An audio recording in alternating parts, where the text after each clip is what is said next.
saya akan ada beberapa pertanyaan untuk Ibu. Oke, siap. Ya. Ini terkait kasus dilema etika atau rujukan moral. Ya. Semoga Ibu berkenan untuk menjawab pertanyaan dari saya. Ya, untuk yang pertama Ibu, selama ini bagaimana Bu Siti dapat mengidentifikasi kasus-kasus yang merupakan dilema etika atau rujukan moral?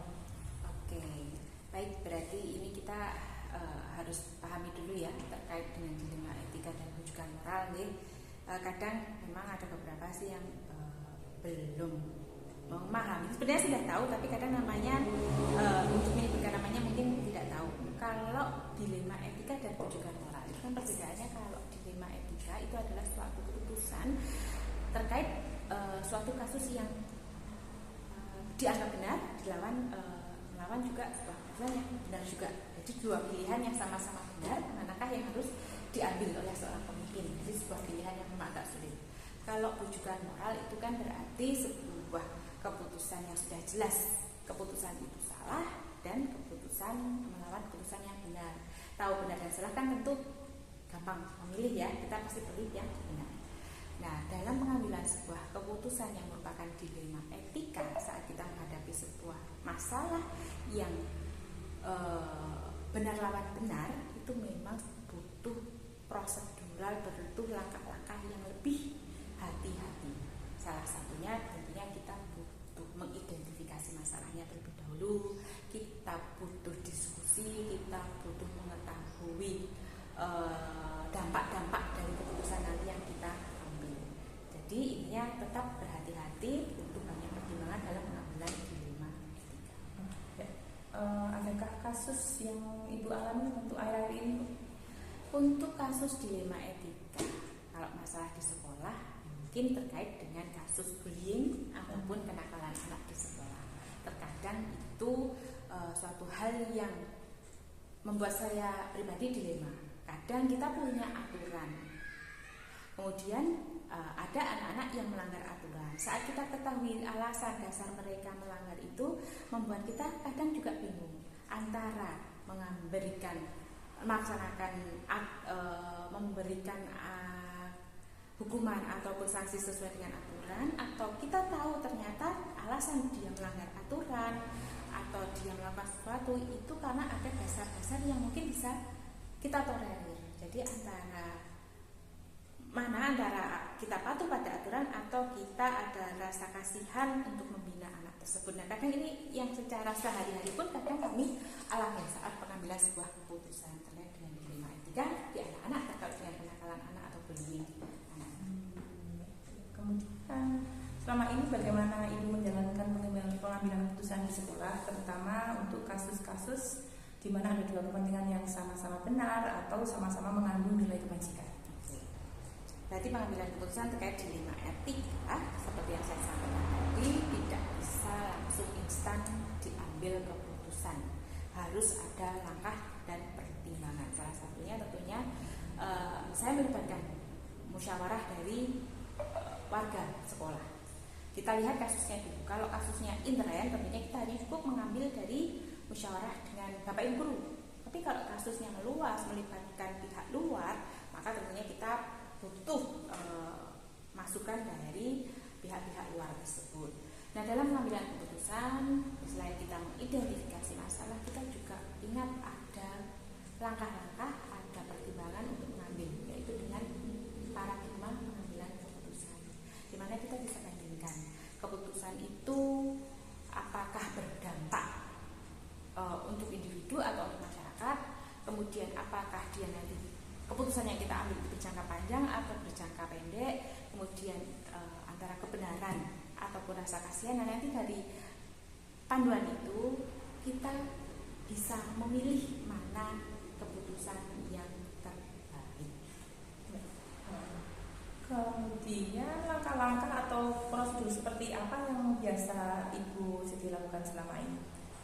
Ya, langkah-langkah atau prosedur yang selama ini saya lakukan dalam menghadapi sebuah kasus dilema etika di sekolah, tadi mungkin sudah saya sebutkan, yaitu tentu kami duduk bersama dengan rekan-rekan guru, kita bahas sebuah permasalahan yang merupakan dilema etika, etika kita analisis bersama terkait dengan apa sih penyebabnya, kemudian apa alasan ini terjadi, terus bagaimana kalau keputusan ini diambil, dampaknya seperti apa, jika keputusan yang satu diambil dampaknya seperti apa, apakah ada yang bertentangan dari pengambilan keputusan itu terkait dengan kepentingan individu atau kepentingan masyarakat, terkait dengan pertentangan dengan aturan dan sebagainya. Nah, sekali lagi dalam pengambilan keputusan juga kita tidak boleh lepas dari aturan yang berlaku, karena kalau kita punya dasar yang tepat, kita punya pegangan hukum yang tepat, saat kita melangkah, saat terjadi resiko ditentang atau pihak-pihak lain yang tidak suka dengan keputusan kita sudah yakin yang kita ambil adalah tepat, karena kita sudah sesuai prosedur, kita sudah sesuai dengan aturan. Tetap harus dimusyawarahkan ya Bu ya, musyawarah dan sesuai dengan aturan. Sesuai dengan aturan yang berlaku. Hal-hal apa saja yang selama ini Ibu anggap efektif dalam pengambilan keputusan pada kasus dilema etika? Ya. Yang saya anggap efektif tentunya tadi dengan musyawarah, karena musyawarah itu sangat penting sekali. Kalau suatu keputusan hanya kita ambil sendiri, kita tanggung sendiri, kadang seseorang itu pemikirannya sangat subjektif ya. Hanya kadang kita tidak terpikir sisi-sisi yang lain. Tapi saat banyak orang yang berpikir, kita mendapatkan banyak masukan, kemudian kita analisis bersama, terus kita sepakati keputusan itu bersama, kita semakin kuat dan kita semakin meminimalis, mengecilkan kemungkinan keputusan kita itu salah atau tidak tepat. Ya, itu kan tadi yang Ibu anggap efektif ya. Kemudian yang merupakan tantangan bagi Ibu. Ya.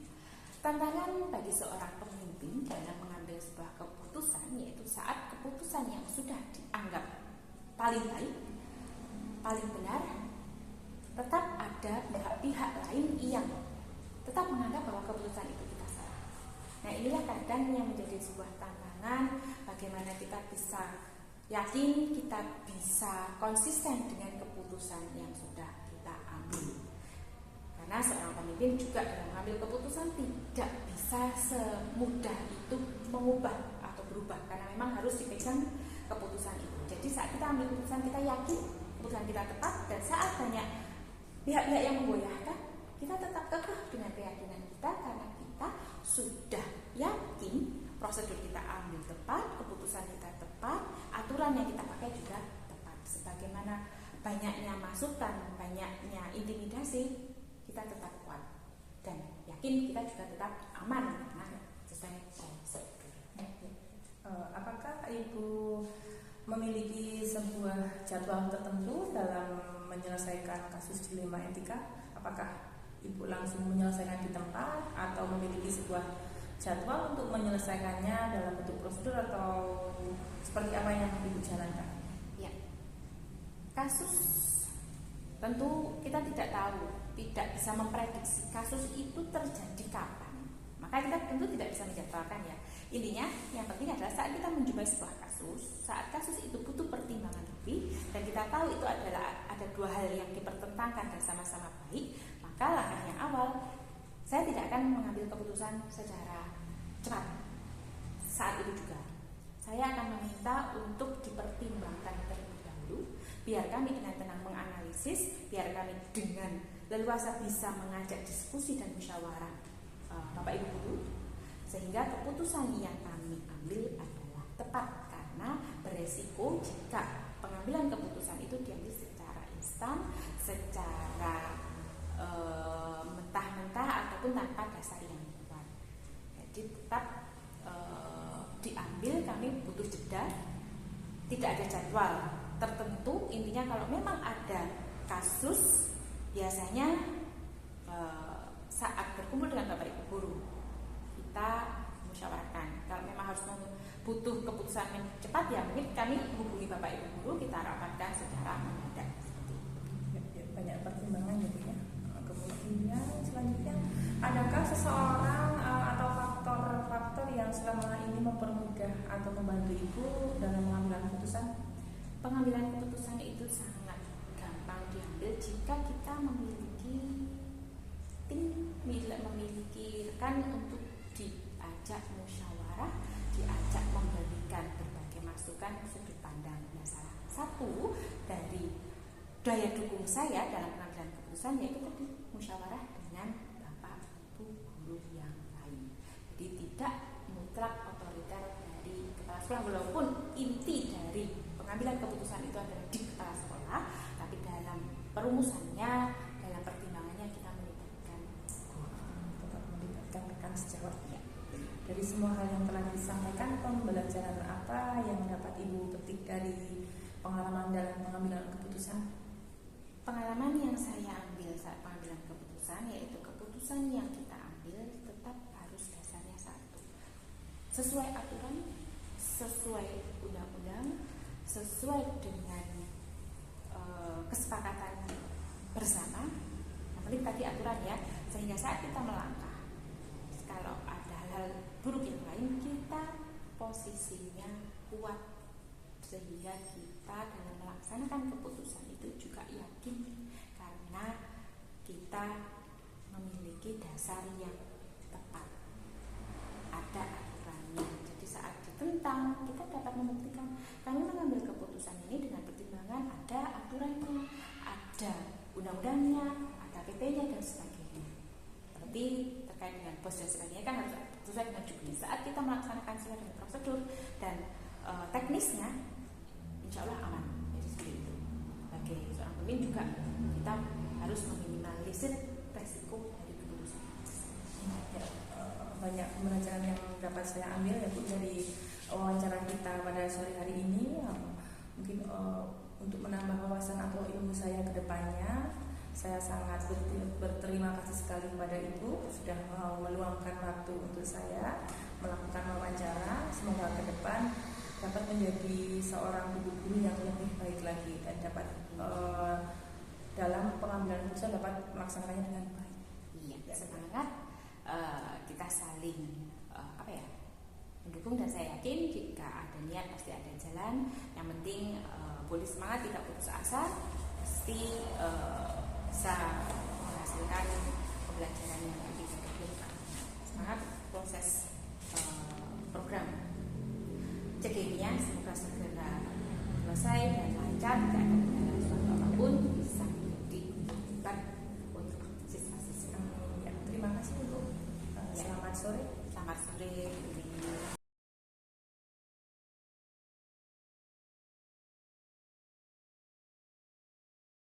Selamat sore Bu Sari.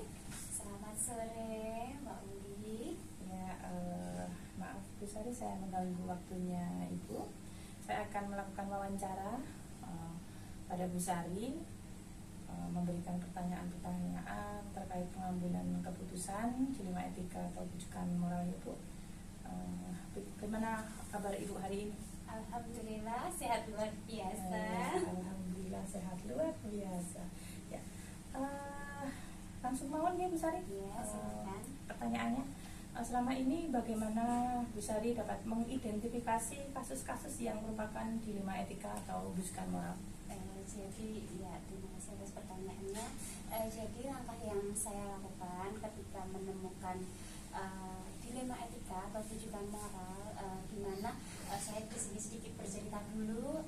Saya ditugaskan di sekolah yang baru untuk membersamai para guru dan siswa.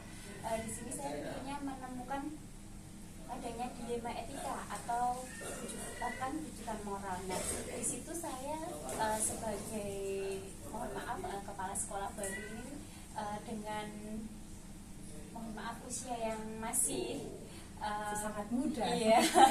Kemudian di sini saya harus membersamai para guru yang lebih senior dari saya. Di sini juga merupakan suatu dilema etika tersendiri bagi saya seperti itu. Nah, terutama dalam melaksanakan berbagai program. Namun nanti pada akhirnya kita tetap menemukan solusi. Nah, bagaimana saya mengidentifikasinya? Di mana kita sebagai fasilitator mereka itu kita mengidentifikasi tentang prinsip-prinsip pengambilan keputusan yang berkaitan dengan tanggung jawab, berkaitan dengan keadilan. Nah, kita harus memperhatikan prinsip-prinsip tersebut. Nah, kemudian kita harus memperhatikan tentang identifikasi masalah apa yang kita hadapi, lalu bagaimana pihak yang kita butuhkan atau pihak yang berkaitan dengan dilema etika yang kita hadapi, serta bagaimana solusi yang akan kita cari untuk menghadapi masalah untuk diambil keputusannya, seperti itu. Mungkin adakah kasus dilema etika yang pernah Ibu alami di sekolah? Iya, jadi dilema etika yang pernah saya alami di sekolah ini tentunya itu ada yang sifatnya sederhana sampai ke kompleks. Di sini saya memberikan sebuah contoh saja ya, yang dilema etika yang pernah saya hadapi, di mana saya masih memiliki masa kerja yang relatif singkat di sekolah ini, dan saya harus menghadapi para guru maupun wali murid yang notabene mereka ini lebih kalau saya menganggap memang lebih senior dari saya. Nah, di sini saya contohkan ketika pertama kali saya datang ke sekolah ini, saya melihat bagaimana kondisi di kelas ini. Saya memiliki cita-cita besar untuk menciptakan pembelajaran yang nyaman di sekolah. Yang salah satunya yaitu tentang kebersihan, kemudian tentang kenyamanan kelas, di mana saya melihat ada banyak sekali barang-barang yang tidak digunakan atau hal-hal yang dapat barang-barang yang mengganggu proses kenyamanan kelas, seperti itu misalnya barang-barang yang sudah tidak terpakai atau hanya buku yang tertumpuk di kelas. Menurut saya itu sangat membuat peserta didik kurang nyaman. Nah, dari hal tersebut kemudian saya merasa dilema. Lah, bagaimana ketika saya menyampaikan ke Bapak Ibu guru, ternyata telah disampaikan memang hal seperti itu sudah berjalan sampai beberapa tahun ini. Hal tersebut karena pertama dilemanya yang pertama adalah lingkungan sekolahnya ini memang mohon maaf ya, sekolah kami adalah sekolah yang kecil dengan kapasitas ruangan yang memang masih kurang, dan sudah tidak ada lagi tempat untuk menyimpan berbagai barang. Yang kedua, karena apabila barang tersebut misalnya saja itu yang sudah tergeletak lama kita ambil, itu karena lemarinya rusak itu bisa langsung ambrol. Nah, dari hal tersebut kemudian saya bingung, ternyata kalau menurut saya hal tersebut dibiarkan itu anak-anak nanti tidak akan nyaman, padahal kita akan memasuki tahun ajaran baru. Nah, karena hal itu saya merasa dilema. Ternyata ketika diambil keputusan kemarin hampir saja hanya sudah dibiarkan dan cukup dibersihkan saja, tapi di situ saya memberanikan diri untuk mengungkapkan masalah tersebut, untuk diambil keputusannya bagaimana supaya anak-anak nyaman belajar. Nah, akhirnya saya utarakan kepada Bapak Ibu guru. Nah, kemudian dibantu oleh Bapak Ibu guru dan disampaikan kepada forum orang tua murid. Nah, ternyata di situ akhirnya kita dapat solusi yang luar biasa. Bahkan ini merupakan hal pertama kali orang tua itu mau ikut kerja bakti membersihkan kelas dan sekolah. Nah, sehingga sekarang ruang kelas menjadi lebih nyaman. Seperti itu kurang lebihnya ceritanya. Luar biasa ya Bu Sari. Iya. Kemudian langkah-langkah atau prosedur seperti apa yang biasa Ibu lakukan selama ini? Langkah-langkahnya seperti apa prosedurnya?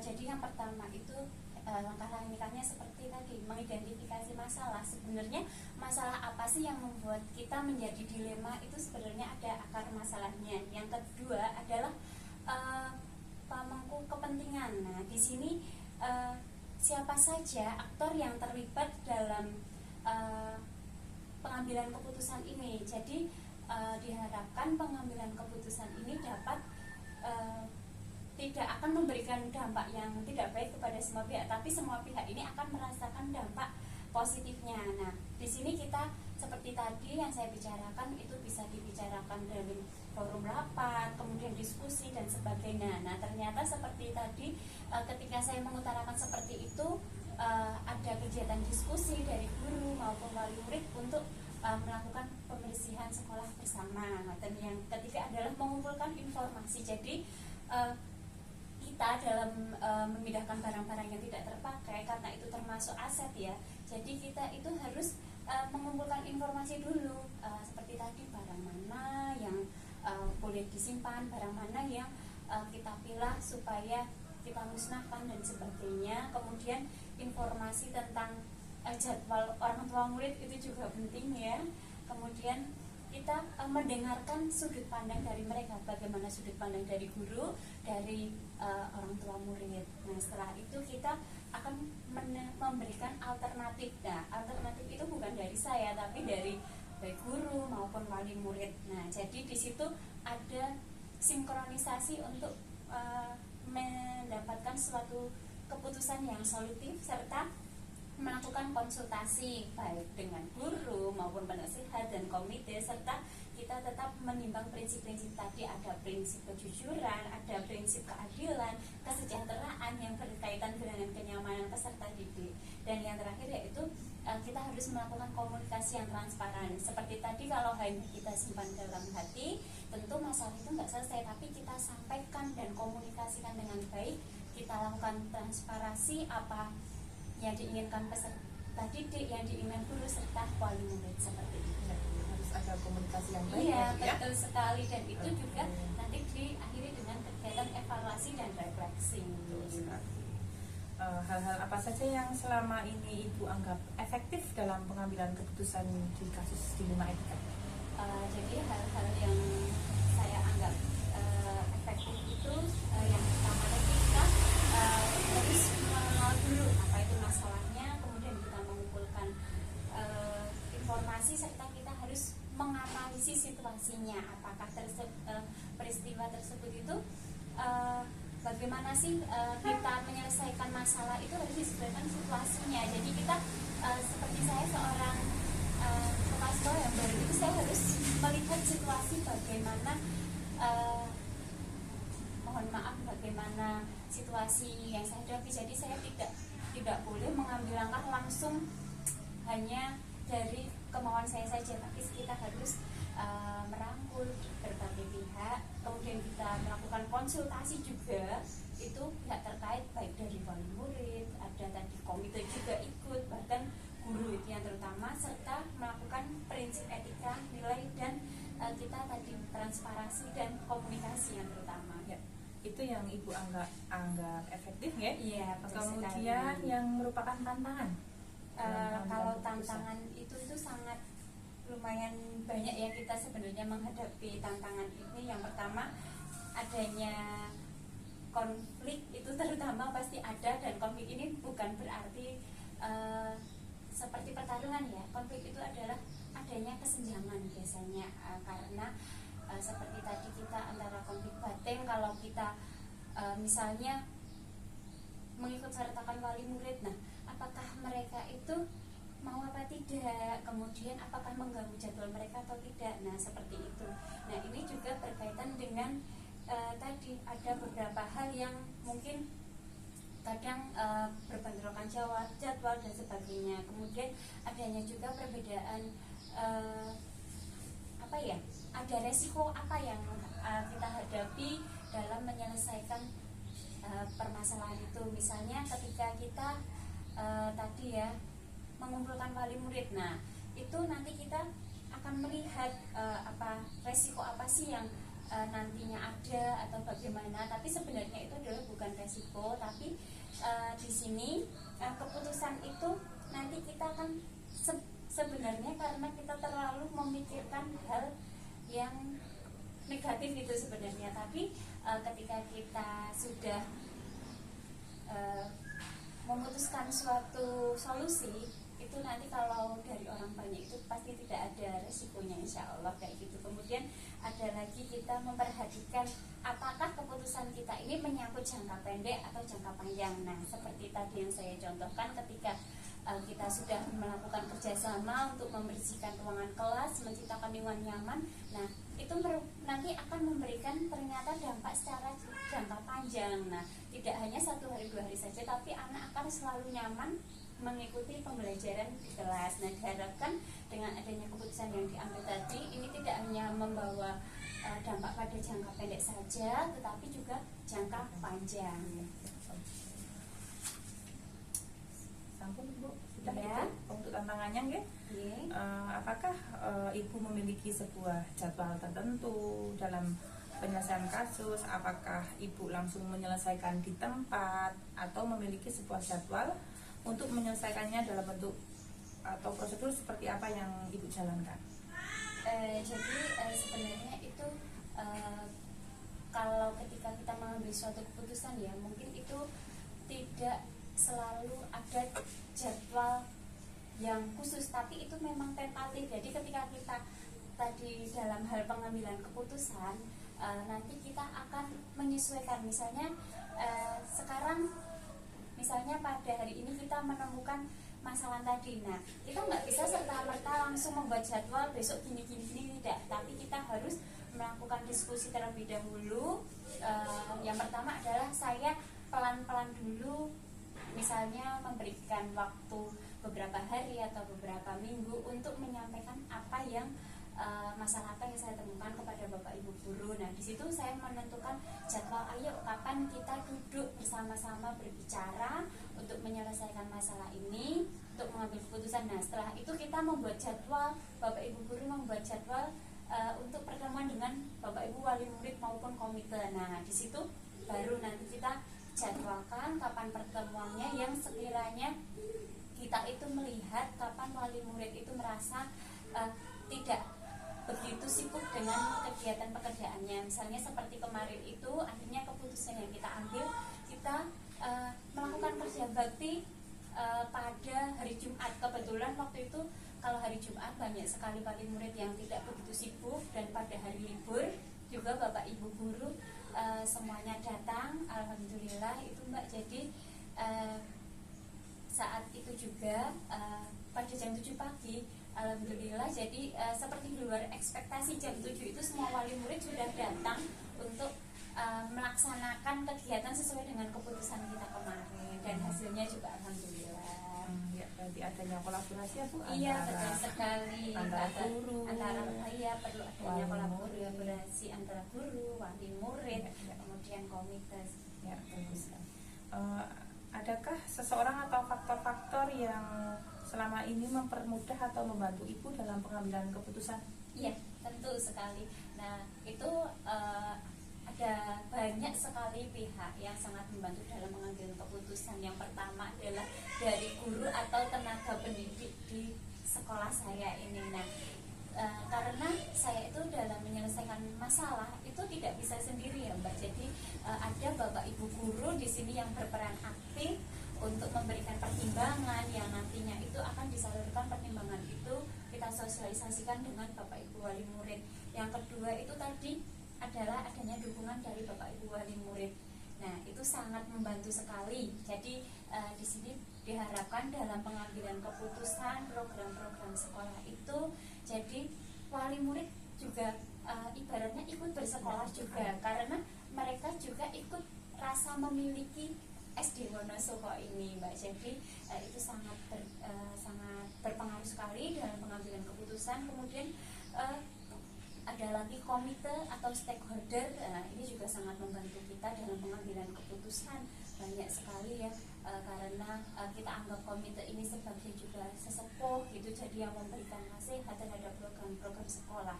Kemudian ada lagi tim manajemen sekolah, dan ada juga konsultasi dengan pihak yang ketiga.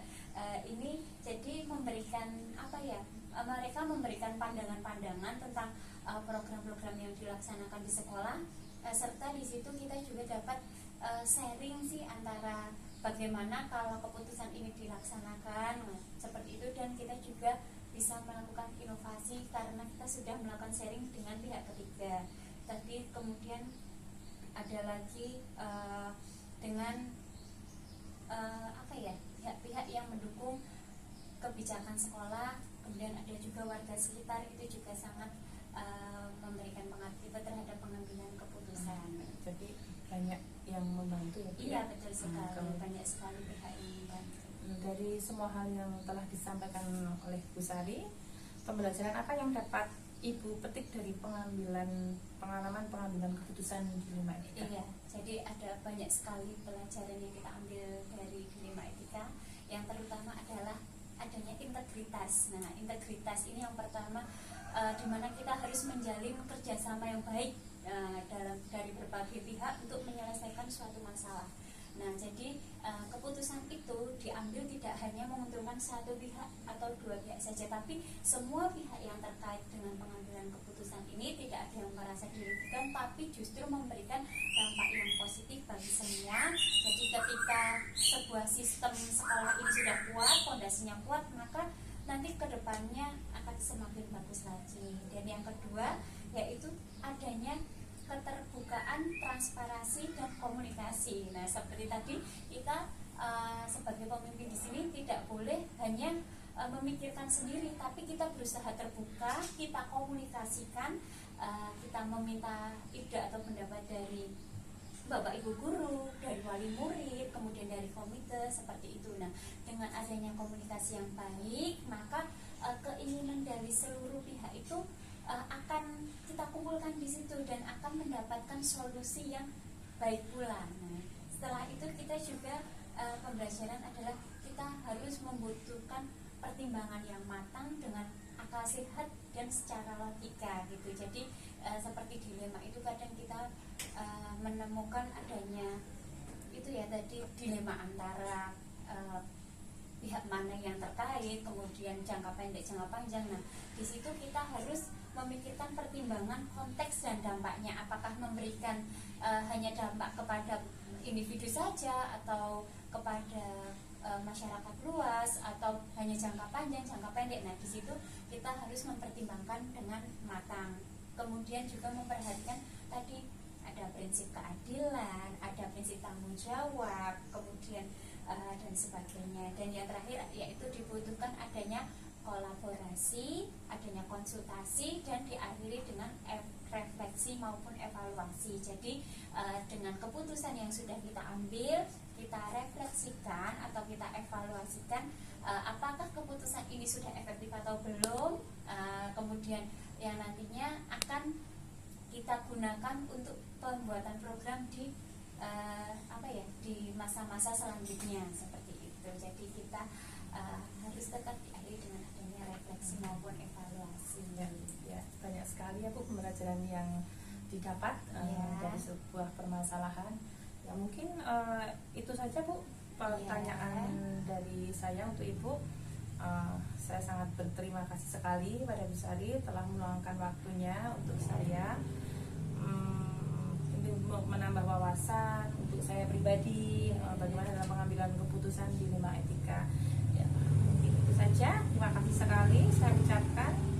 Selamat sore Bu Sari. Ya, selamat sore. Terima kasih. Semoga bermanfaat dan kita dapat bekerja sama dalam membangun pendidikan yang luar biasa di Indonesia. Terima kasih Bu Uli. Terima kasih kembali.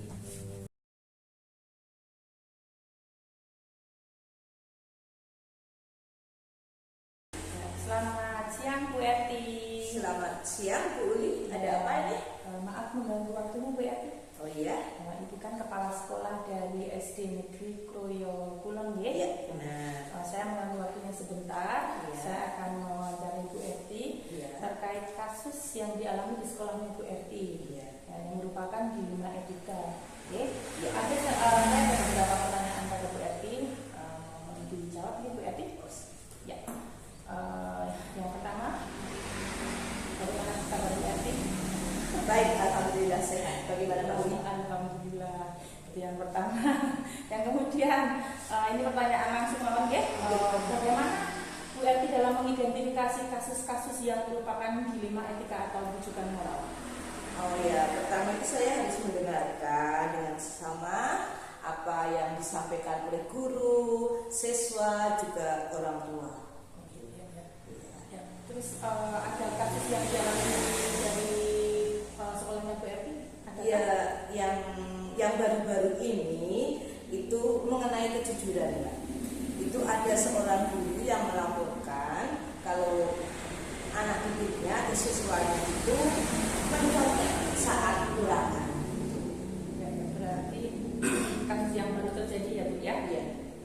siswa mencontek saat ulangan. Iya. Kemudian adakah dilemanya Bu Eti? Ya ada dong dilemanya itu. Jika guru melaporkan kejadian itu, mungkin siswa akan hukum. Nah, tapi dengan hukuman itu, anak mungkin akan psikologisnya terganggu, ya. Iya. Namun jika guru itu tidak melaporkan, tidak memberikan tadi tindakan pada siswa, dikhawatirkan siswa tersebut berbuat tidak jujur untuk selanjutnya. Itu Tidak dinilai kejujuran. Iya, betul. Kemudian selama ini bagaimana Bu Eti menjalankan pengambilan keputusan di sekolah, terutama untuk kasus yang baru saja Bu Eti alami, yaitu ada dua kepentingan yang sama-sama benar atau sama-sama mengandung nilai kebajikan.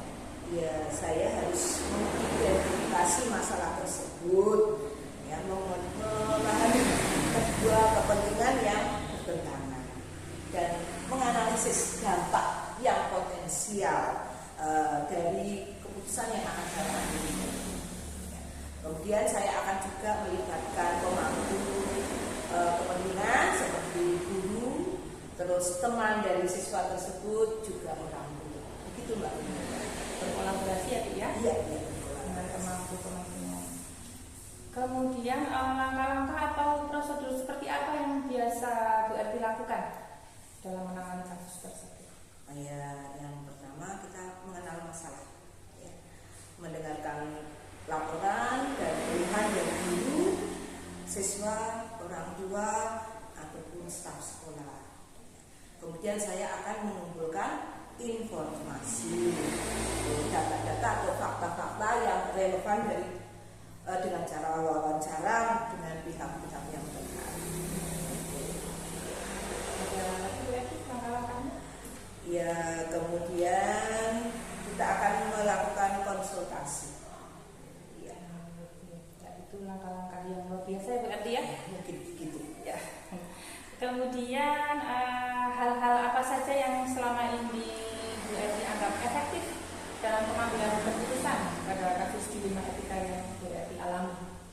Yaitu saya seperti tadi konsultasi dengan pihak terkait terhadap kepada guru, staf juga siswa dalam untuk mengambil keputusan tersebut. Yang kedua, kita mempertimbangkan konsekuensinya, dampak dari keputusan nanti yang akan saya ambil. Kemudian yang ketiga, saya juga akan mengkomunikasikan secara transparansi, baik itu kepada siswa tersebut maupun kepada Yang selanjutnya, hal-hal apa saja yang selama ini merupakan tantangan Bu Eti dalam pengambilan keputusan di kasus dilema etika tersebut? ini kepastian dan resikonya. Iya. Jadi keputusan yang saya ambil itu akan mempengaruhi terhadap siswa itu benar atau tidaknya, juga kepada pihak yang lain. Merupakan sesuatu yang sulit. Iya. Itu tantangannya ya Bu ya? Iya. Apakah Bu Eti memiliki sebuah jadwal tertentu dalam penyelesaian kasus dilema etika? Apakah langsung menyelesaikan di tempat atau memiliki sebuah jadwal untuk menyelesaikan dalam bentuk atau seperti yang Bu Eti jalankan? Kalau dalam kasus ini saya mengambil keputusan langsung, ya, saat itu. Iya. Dia tidak berlarut-larut ya Bu ya? Betul. Cepat selesai. Ya. Secepatnya mengambil keputusan. Ya. Adakah seseorang atau faktor yang selama ini mempermudah atau membantu Bu Eti dalam pengambilan keputusan? Ada dari kan masukan dari guru, staf juga dari. Ini yang terakhir ya Bu Eti ya? Ya. Yang terakhir, dari semua hal yang telah disampaikan, pembelajaran apa yang dapat Bu Eti petik dari pengalaman apa dalam pengambilan keputusan Bu Eti? Yaitu keterbukaan dan transparansi. Dengan menyampaikan keputusan yang jelas dan transparan dapat mengurangi kebingungan dan ketidakpuasan. Ya. Sehingga ini bisa menciptakan budaya keterbukaan dan akuntabilitas di lingkungan sekolah. Saya positif ya. Iya. Terus tadi setelah kasus yang dialami, mungkin ada solusi apa dari Bu RT? Solusinya itu siswa tersebut saya berikan tugas untuk mengerjakan kembali ulangannya secara sendiri di tempat tersendiri. Berarti dia berikan tugas ulang. Iya, tugas ulang, mengerjakan ulang. Ya, dan mungkin untuk tindak lanjut selanjutnya supaya anak tersebut tidak mengulangi mengulangi hal tersebut ya, menjadi lebih baik. Iya. Terima kasih Bu Eti waktunya. Semoga ke depan dapat menangani kasus-kasus dari Bu Eti dengan lebih baik lagi. Ya. Maaf mengganggu waktunya Bu Eti. Terima kasih sekali.